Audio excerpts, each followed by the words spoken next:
Saya Anastasia Angel Julieta, biasa dipanggil Angel.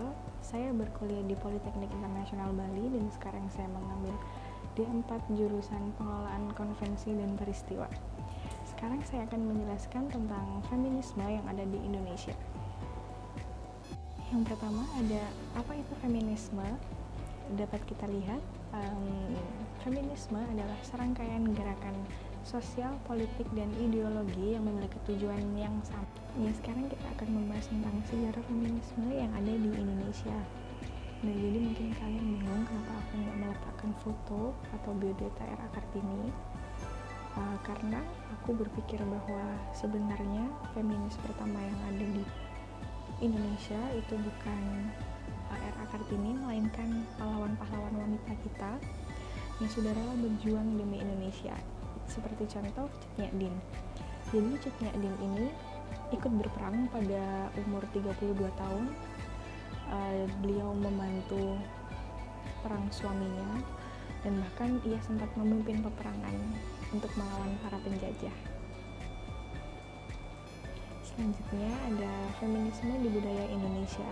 Jadi kita tahu bahwa Indonesia menganut budaya ketimuran, di mana di budaya ketimuran sendiri atau di Indonesia itu sendiri penganut agamanya kebanyakan Muslim. Jadi banyak juga yang tidak pro atau kontra dengan feminisme itu sendiri karena mereka menganggap bahwa perempuan itu seharusnya dimuliakan, bukan disetarakan. Atau mungkin penyamaan lelaki dan perempuan itu merupakan penghinaan terhadap kodrat manusia sebab wanita dipaksa mengikuti fitrah lelaki.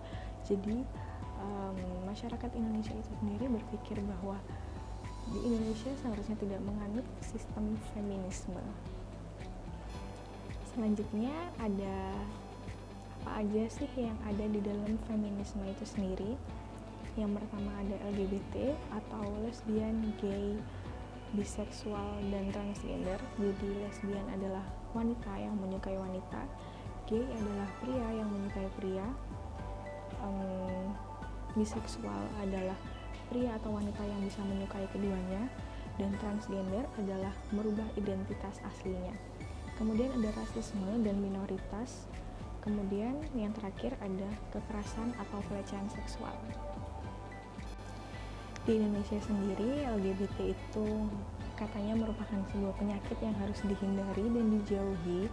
Maka kenapa Indonesia itu sendiri benar-benar tidak mau, bahkan banyak dari masyarakat Islam pun menolak tentang adanya LGBT, dan mereka meruqyah orang-orang yang LGBT karena mereka menganggap ada jin yang masuk di dalam tubuh mereka dan harus segera diruqyah atau dibersihkan. Selanjutnya ada kaum minoritas dan HAM atau hak asasi manusia.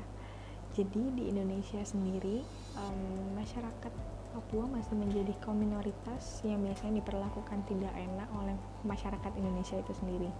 Seperti contoh pada berita tahun lalu di Surabaya, masih ada masyarakat Papua yang tidak diperlakukan selayaknya oleh pihak berwajib atau bahkan dari masyarakat itu sendiri. Selanjutnya kita akan bahas tentang kekerasan dan pelecehan seksual itu sendiri. Itu ada dua ya, ada verbal dan fisik. Jadi kalau verbal itu dari kata-kata, tapi kalau fisik itu dari perbuatan atau tindakan.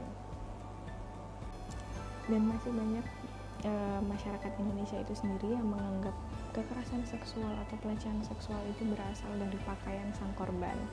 Tapi kalau kita mau lihat-lihat kembali di Arab, masih banyak wanita-wanita yang dilecehkan padahal mereka sudah memakai baju yang tertutup.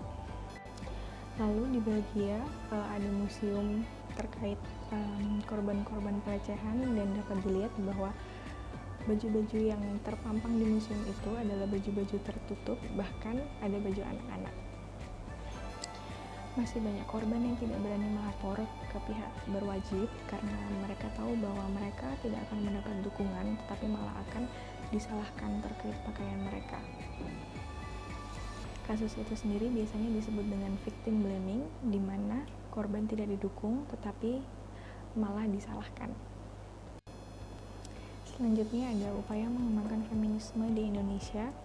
Yang pertama, kita bisa lihat di gambar ada tulisan aurat gue bukan urusan lo, stop victim blaming, stop pelecehan seksual.